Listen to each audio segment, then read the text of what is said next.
මම නාමලිකා දිසානායක මහනුවර ගැටඹේ බ්ලූරෝස් විශේෂ පාසලේ විදුහල්පතිනිය ලෙස සේවය කරන්නේ.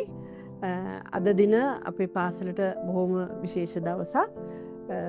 කොළඹ සිලෝන් එනර්ජි ආයතනයෙන් විශේෂ වැඩසටහනකට සම්බන්ධ වුණා පිරිසක්.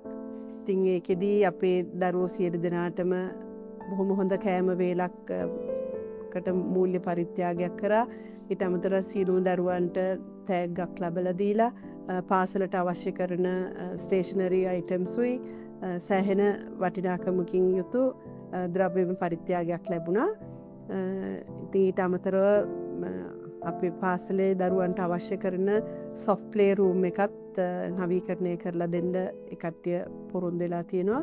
ඉතින් මම හිතන්නේ අපේ දරුවන්ගේ වාසනාවක් කියලා සිලෝන් එනර්ජි ආයතනයට ඒකේ චෙයාමන් මහත්මයා වුණ ෆර්නෑන්ඩෝ මහත්මයාටත් එම මහත්මියටත් ඒ ආයතනයේ සියලුම කාර්ය මණ්ඩලයටත් මගේ ස්තුතිය පුද කරන්න කැමතියි. අද මේ අපිට ලබා දුන්න සියලුම දේ වෙනුවෙන් ස්තුතියි.